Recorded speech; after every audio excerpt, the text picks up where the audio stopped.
press play. Beautiful. Welcome, guys. Thank you all so much for joining me and Jess, and for everyone that's watching the replay as well. I'm really pumped to introduce you to one of my beautiful, beautiful, lovely girlfriends, Jessica Lowe. She's a little bit famous in Perth. You know, she's a fitness nutritionist. She's got the dinner club membership, and she's just on a mission to really heal women's relationships with food in particular, but also just make food easy, which is really cool. So I wanted to bring her on board. Those that actually are watching and don't know who I am, I'm Amanda Kate. I am a women's empowerment coach, holistic lifestyle coach, and personal trainer. And it's my jam to help women reconnect with their true selves. So I'm here to talk to Jess, and we're both going to share with you guys some really important things about nutrition right at this time, because I know I've been having a lot of conversations with all of my clients and having conversations about the challenges of all the crazy stress with changes in routine, with homeschooling, and how nutrition is now more than ever feeling really tricky. And so, yeah, we're going to really dive into a lot in this half an hour. So if you do have questions and you feel them come up, pop them in the Q&A box, which is down at the bottom. And we'll try and Jess will try and answer them when we can. So I want to introduce you to Jess. Tell us a little bit about yourself, first of all, for those that don't know you. Hey, hello. I love your intro, made me laugh. Perth famous. Don't think so, but thank you. Yeah, so I feel like most people watching at the moment know who I am, but for those that don't know who I am, Jessica Lowe, been coaching women and men on nutrition for about 5 years. Very, very passionate about what I do.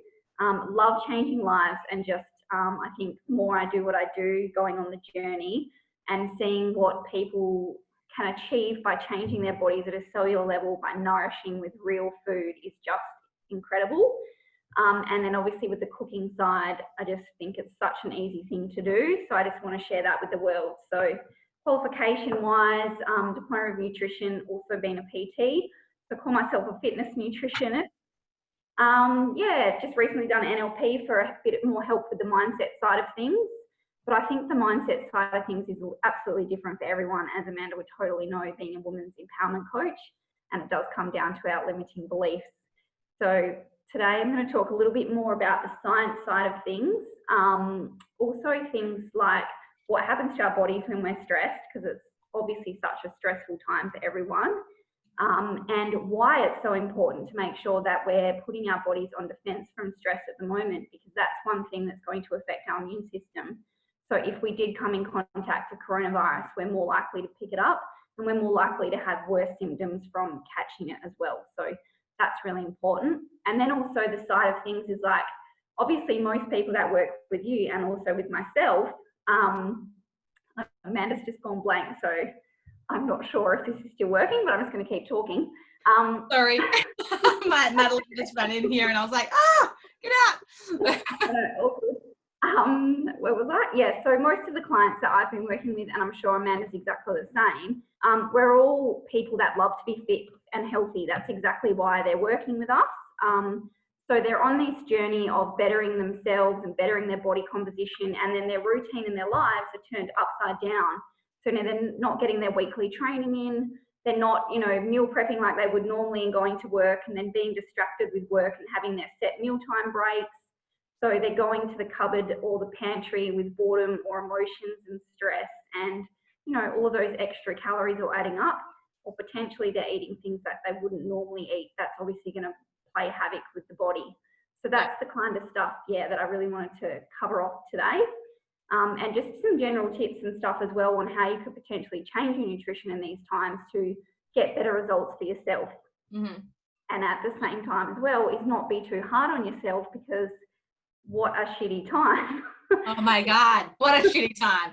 That being said, why don't we talk about, first of all, like stress and the impact of stress on how our body handles digesting food, how maybe we handle different macronutrients differently, like carbohydrates, and assimilation of particular micronutrients such as iron and things like that. So maybe let's start with the impact of stress and how that's going to really impact us nutritionally.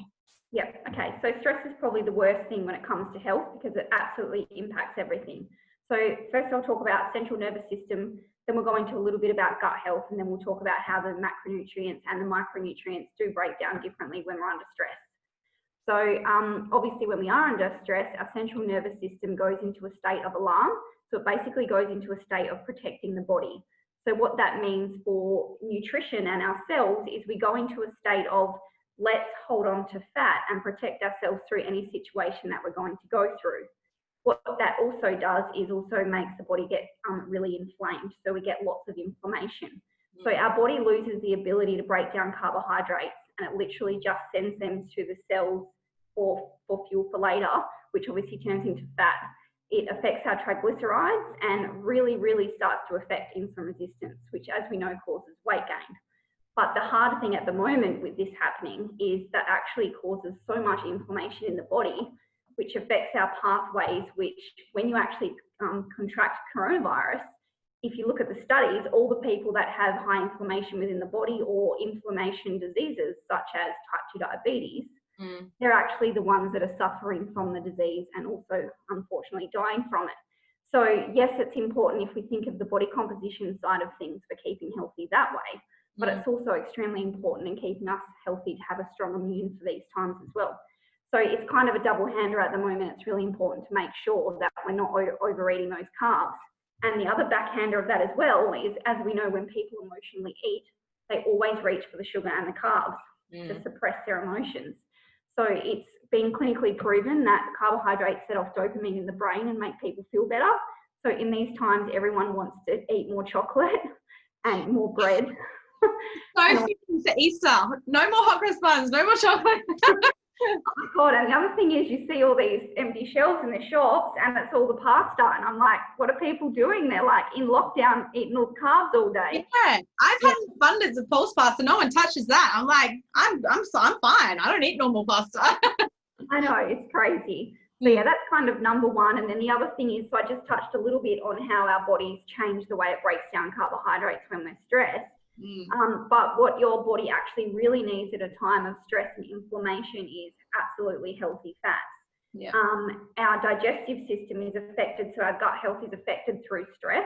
And what actually happens is our good gut bacteria tries to level all of our stress hormones within our body, being cortisol, and we actually decrease the amount of good gut bacteria that we have. So that affects our gut health again, which then affects our immunity. So what also happens is because our good gut bacteria has weakened, we can't actually break down those macronutrients that are hard to break down, like protein. Yeah. So that's, when we can't achieve protein synthesis.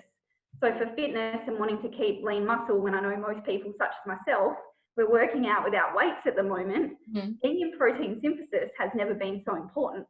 So you need to make sure that your diet is actually going to change a little bit to probably take away some carbs at the moment, introduce some more healthy fats and keep your protein high, but obviously try and make sure your digestive enzymes are also increased so we can break that protein down. Yeah. So healthy fats with every meal is an absolute must at times like this.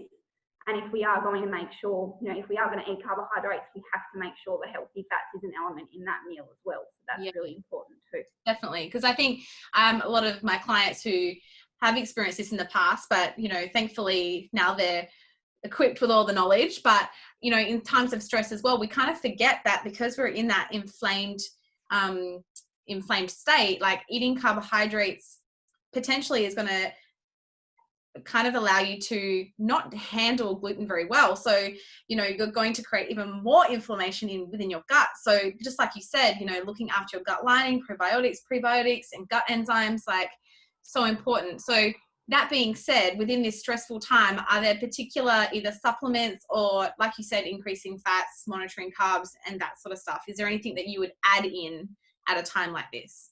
Yes, absolutely. So anti-inflammatory ingredients, which you can get a lot in food, or you can actually buy supplements.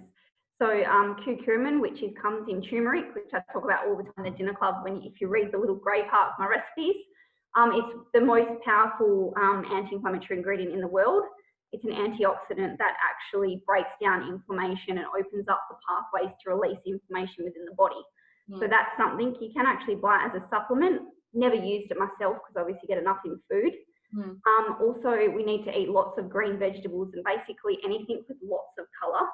So polyphenols in all of our food contain a mass of antioxidants, which will all help our body break down inflammation. Yeah.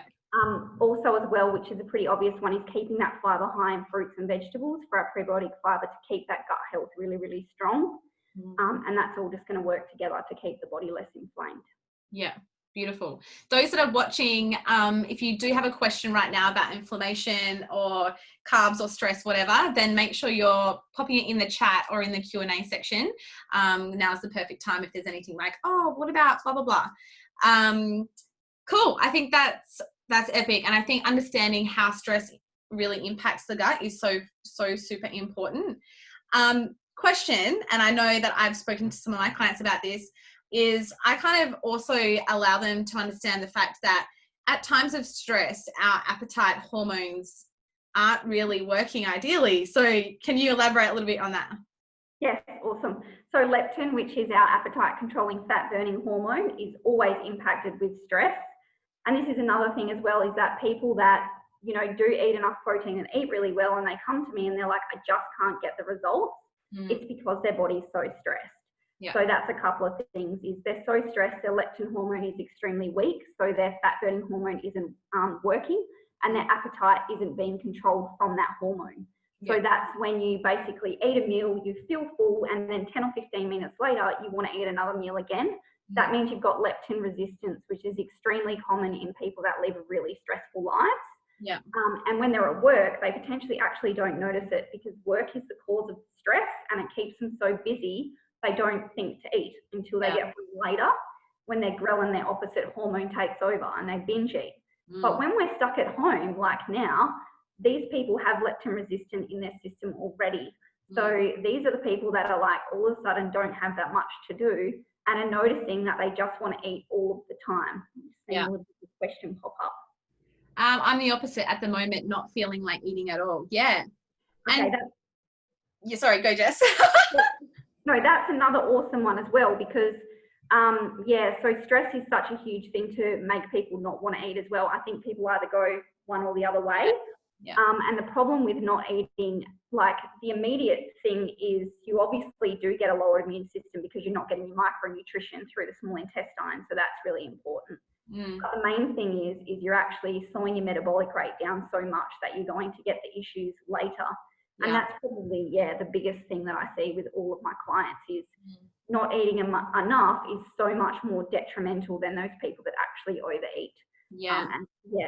I think a really good point to make there as well is if you've had like a period of maybe 4 days where you've eaten not much at all, like as in less than your BMR, like bare minimum, your body's metabolic rate is going to start to adapt to that. So after that 4-day period of having no appetite and not feeling like you're hungry to eat, your body is going to actually adapt and lower its metabolic rate. So now your hunger hormones are only going to be stimulated, you know, when you obviously eat to service your body's energy requirements. So remembering that, you know, our body needs, and we're not going to go into it tonight because it's a big science, but, you know, your body needs a minimum amount of energy to function optimally. So if you've had a few days of not eating optimally, your metabolic rate and all your metabolic hormones are going to downregulate. And so you're not going to have that same stimulus of hunger as you usually would have.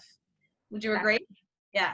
Absolutely, I would agree. And the problem that happens then is these people start eating again and are unfortunately going to gain weight really quickly.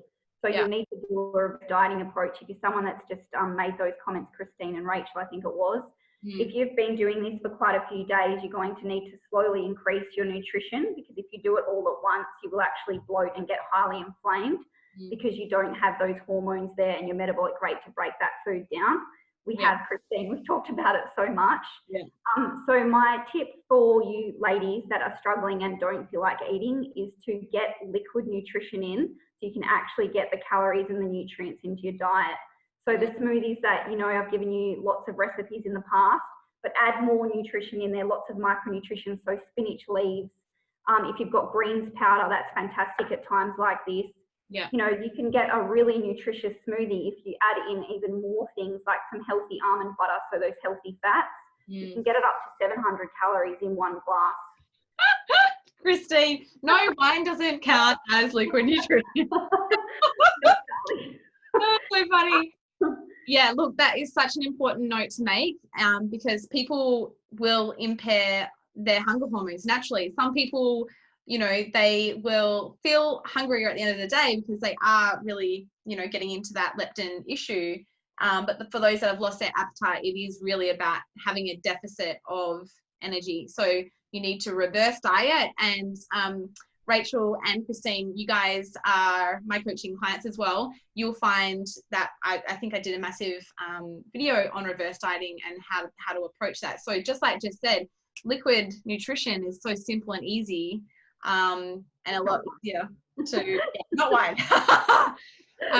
Have greens powder in my smoothie every morning. Yeah, cool. So just pump it up with you know, some more fiber and some more goodness, some more fat. So that'd be awesome.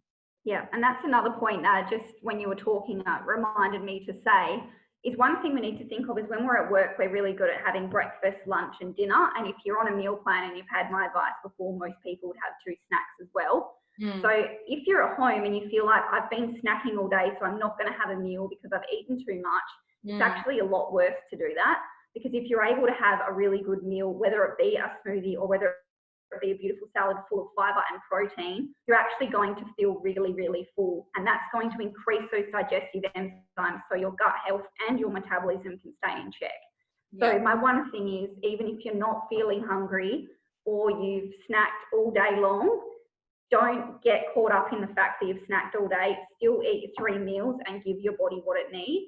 Because if you come out of this with a good metabolism and strong gut health, you'll bounce back really quick. I'm going to be the first person to put my hand up and say I'm no saint. I've definitely been eating more than I normally would at this time, but it's all really good food, like the amount of cashews and stuff that I've been eating and still making sure that I get my healthy meals. I know that when I go back to the gym and this is all over and my life goes back to normal, that my body will do what it's supposed to. So I think that's the biggest tip, is just making sure we can still try and eat 3 meals. And another thing that reminded me as well, you talked about 4 days is pretty much the tipping point of when we can start affecting our metabolism from not eating. So another thing that I don't talk about much, and that's because this is such a personalised thing, so it's not something I would generically tell people to do, but fasting is really important as well if your body is highly inflamed and you have insulin resistance and you're struggling to break down those carbs. A good way to know if you're struggling to break down your carbs and you've got a lot of digestive inflammation is if you put pants on in the morning and they feel loose and by the end of the day they get tight, you're really having a bit of a digestive issue from inflammation. So you may be someone that would really benefit from a fast, and that would be, you can do a short 16-hour fast, so stop eating at 6 p.m. and start again at 10 a.m. the next day. Or if you're really, you know, got good determination and a strong mindset and you're not going to be doing anything too physical, a 24-hour fast to re-level your blood sugar levels and help all of those hormones, detoxify the liver and reduce all of your inflammation is something that could really work well for people too. Yeah, definitely. I love that. I love fasting, and I recommend it for a lot of people that have really had issues with their diet in the past. Yo-yo dieting, they've got gut issues, stuff like that. Obviously, make sure you get advice first. You can't just be eating, you know, 900 calories a day and then go and do fasting, because it's not going to have the same result.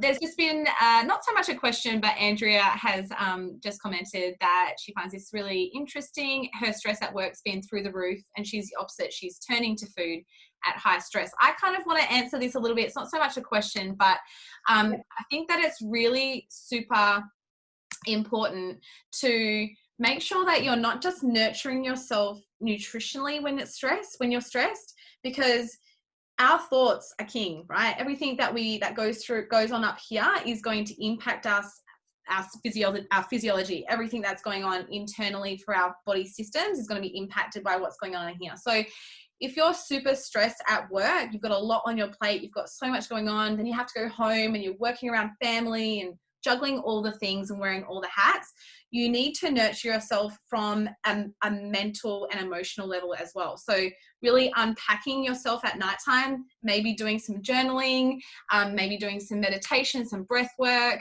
and just allowing yourself to unwind, because we can't just beat ourselves up for the fact that we're making poor food choices if we're not prepared to nurture ourselves through the stressful time. And I mean nurture from an emotional, physical, mental level, not just what you're putting in your mouth and going, oh, that hot cross bun made me feel good for 5 seconds. And now I'm still stressed, damn it. So asking yourself some questions. What am I stressed about? How can I fix this? Do some things to prioritize your sleep and your rest and restorative, activities, because they're so important. Stephanie has just asked, can you have certain liquids on a fast, e.g. black coffee, lemon water, or just water? You can answer that one. So a real fast is water only, but you can have black coffee and coffee. Lemon water's fine, and normal water, nothing. I wouldn't have anything else on top of that. The whole idea of that is actually to clean out your whole entire digestive system, small intestine, large intestine, which also cleans the villi of the small intestine, but also the liver. So our liver is our powerhouse of filtration, not only for our nutrition, but also for our hormones. So if we actually can clean that out fully, and that includes caffeine stimulants from coffee, it'll be so clean and thorough that all of our hormones get reset. So that's why a 24-hour fast is amazing for fixing digestion and inflammation and blood sugar levels. However, if you do go any longer than the 24 hours, that's when it starts to affect our metabolic rate. Yeah. So yes, you can do black coffee. If you're someone fasting every now and then, have your black coffee. But if you're just going to do like a fast every 6 or 12 months to clean out the full system, try and do it with just water. Yeah. If you are someone that is super stressed though, and you go and choose to do a fast, don't do the coffee. Just don't allow your adrenals to do that to yourself. Okay, cool. So we have 8 minutes left. So I think we've covered that like a lot. That was awesome. So I know for a lot of people, routine is like completely wiped out right now, as in, and I've talked a lot about creating routine and cultivating a new routine in these changing times, but I would love to know your advice on creating routine nutritionally, maybe for the family and for yourself. So yeah. Yep. Okay, awesome. So I love this one because, similar to Amanda, we chatted the other day, as soon as my life got upheavaled, Jason and I have made a set routine. Our lives have changed drastically because he normally travels, so it's normally myself and Emily. She's off to daycare, I'm off to work. It's all pretty hectic actually, but I've always been so organised with my food and had my go-to snacks and obviously my lunches and stuff. So now I'm at home and I can cook whenever I want, which is cool because I love cooking, but at the same time, I'm tempted to cook and eat more than I need to. So Jason and I have set a plan on what he's doing for work, and my plan is every day I need to wake up and move. So I get an hour to myself before tackling Emily, which is his very full-on little toddler. And that hour for me, depending on what my body needs, could be a walk and could be a workout, but I just get some movement in however I feel fit, and then I eat my breakfast after. I still have 2 snacks, a lunch and a dinner. I've definitely cut my carbs down more because I'm not lifting any weights at all, hardly, which I'm very sad about. My workouts. It's depressing. I need a pull-up bar, but anyway, that's the one thing I'm really good at pull-ups, and I'm like, they're going to go devastating. Anyway, so I've definitely cut down my carbs, and I'm just making sure that I'm really thinking about my macros in terms of the amount that I'm moving and how much my life has changed. Yeah. So I think when people think of their routines, it's like, get your support system. So that's, for me, was that conversation with Jason. I have to have my hour in the morning. I have to be able to go to work on Thursday nights and Saturdays, that kind of stuff. And then around that, think about your food and if he needs to cook, when he's going to cook, and that kind of thing. And I know there's some people watching that are in really tough situations at the moment, and I totally feel for them. I think for them, the best thing would be to plan ahead. Yeah. So, yeah, not allow yourself to know that you've got plenty of time to cook, because that's where the mistakes happen. And it is a really tough time where you're actually allowed to feel sad and depressed. And when you're sad and depressed, you don't really actually want to cook. So you're opening yourself up to maybe order in food, which I know people can still do, or chuck something together that's not nutritionally, nourishing. Yeah. So yeah, plan ahead. If you don't have to meal prep at all, but just know what you're going to cook. And with limited shopping as well, let's shop once and be smart and make sure we have everything that we need. Yeah. And when we're planning, think about those macros and micros that you want to flood your body. Definitely. I agree with you there. Like I know, when now that Jason and I are both home full time and like you, we don't get out anywhere apart from going to our weekly food shop, is we definitely sat down as a family and just worked out our routines, what we both need to accomplish in a day. And obviously now that he's home a lot, we're having to eat more. So this is also a problem for people that usually don't have every family member at home. So yeah, your grocery bill might go up, and this is where your planning ahead is really important. So we actually have a menu that we have written that's sticky taped to my pantry door, and every night it's like, okay, we just pretty much on their board know exactly what we're having for lunch and exactly what we're having for dinner. So 3 nights a week we have HelloFresh, just because it's simple for us and really easy, plus Jason can cook them. And then the other nights of the week we actually cook your dinner club recipes, and we have a night where it's just a freestyle like barbecue night. So making sure that you're planned can allow you to food shop and source. Like if you actually plan ahead, you can source things that are on sale or cheap or cheaper, whatever. So I think that's a really, really important thing. Yeah. Have we missed something? We've got a couple of minutes and I'm like racking my brain. I know you wrote things down. Let me see. Talked about stress. Oh, actually, this one's a bit more of an Amanda one. But you were talking about self-care and managing stress. So I obviously talked about why it's so important. But journaling and deep breathing, so belly breathing. So I don't know if you want to talk about that. That's such an awesome thing. Thing. I think what's so important, not only because stress impacts our physiology, right? All of the systems of our body, our digestive system, our endocrine system, the production of our hormones, all of that juicy stuff. So, deep breathing is a diaphragmatic breathing is the one thing that can help like create homeostasis within your body, because it down regulates that, parasympathetic nervous system. It really allows you to down regulate all those stressful fight or flight response and really pull you into that beautiful nourishing nervous system state where it's rest and restore time, and it allows your body to do things like digest your food properly and allow you to go to sleep at night and stuff. So diaphragmatic breathing, I can just quickly teach you a technique which is super easy, and that is literally just you breathe in and out fully, but you breathe in through your nose, and I always count for 4. So you'll breathe in, and I like try and move my whole body to allow myself to bring in as much oxygen as possible. And when we're stressed, we actually take lots of little short, shallow breaths. And what that does is it actually only allows us to breathe in to our bodies 1/3 of our capacity. So when you think about that, the blood that's in our body and all of our systems in our body requires 100% oxygenated blood.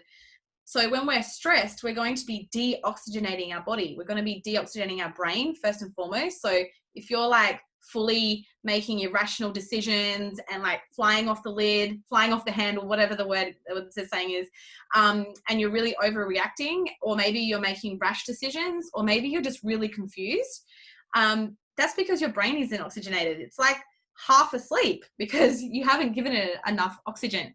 But also our systems downregulate, just like with not having enough energy in our body. Oxygen is our life force. So if we're only breathing into 1/3 of our capacity, all of those systems, again, are not going to be working optimally. So if you're struggling with your digestive system, if you're struggling to sleep, if you're struggling to switch your mind off, if you're struggling with joint pain, tissue pain, tightness, all that stuff, just breathe.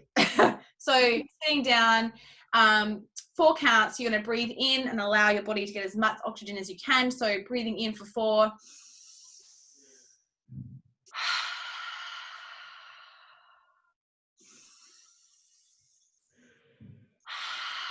Right? And like physically allow your ribs to expand. And if you do, like after you do this for a little while, your diaphragm will start to activate and your belly will come in and out. but I don't teach people to hold their breath when they are in a stressful position, because you'll start to freak out because you don't have the capacity to hold on to the oxygen or to let it go. So you're better off just taking slow, full, deep breaths and getting as much juiciness to your brain as you can, so that it can kind of start to go like, oh yeah, okay, cool, we can start functioning now. It's all systems go, people. Let's get to work. But also it's just going to allow you to tap into that state of consciousness where you're actually able to articulate how you're feeling, and you can actually start making decisions that feel really aligned and really nice and nurturing and calm, collected state, and not in that fight or flight state. Digestion wise, if you're struggling with digestion too, and I don't know if you've used this technique actually, Jess, but if you're really stressed and you're rushing, like a lot of people will shovel the food down their face and they won't chew and they won't taste their food. And this is another reason why you'll get distended and bloated and stuff. But doing a little bit of breathing, like cook your food, sit down at the table as a family. If you're not religious, that's okay, but like sit down and kind of, instead of saying a prayer or saying a thanks or whatever, just as a family, close your eyes, everybody take 4 deep breaths in and out, and allow your digestive system to just be like, okay, I'm ready to eat now. I'm ready to give my body some love. Exactly. And open up all those pathways, because when we're stressed, our digestive system cramps as well. Yeah, 100%. Yeah. I think we've covered a lot of juiciness, routine, immunity, gut health, inflammation, we've done a lot. We've covered a lot. So if there's any like seriously dying to ask questions, pop them in. We've probably got about 30 seconds to answer them. So if anyone has anything that they really want to ask now. But we're both reachable. Jess has the dinner club, which is a really affordable way for you guys to get beautiful recipes in your inbox. She actually at this time has done amazing things, like created recipes that are actually super cheap, to are really affordable, to actually go and purchase all the ingredients that are like, I don't know, not very many ingredients in the recipes, things like that. So if you're stuck on anything nutritional, in terms of the functioning of your body and how you're assimilating food or your results or whatever, reach out to Jess. And yeah, her 4-month intensive coaching is the best. So if you have any questions on coping with stress, handling stress, how to really nurture yourself during this time, please don't hesitate to reach out. But thank you so much, Jess, for joining me in this. Thank you. It's nice. I'm so pumped. We've got like 15 people here joining us, which is epic. Yeah, it's cool. So thank you to everyone who came and joined us tonight. I hope you got some gems out of our chat. And again, like I said, you can reach Jessica Lowe. She's actually in the Empowering You with Amanda Kate group, so you can reach her anytime. And yeah, big love to all of you. Stay safe, stay healthy, eat well. Anything you want to finish with, Jess? I just want to say thank you for having me. I really loved it. It's made me remember all the good times we've had together. I know. Yeah, I think I would love you to do something like this in the dinner club, talking like more mindset wise and managing stress and all the things you're so good at. So if you want to do that, that's something we should do as well. Hell yeah, girlfriend. It's now the time to serve up all the goodness. So cool. I'm down. All right, guys, thank you so much for joining us. And if you are going to check in with the replay, thank you for spending the time, and have a beautiful Easter. Thanks for having me. Bye, everybody. Bye.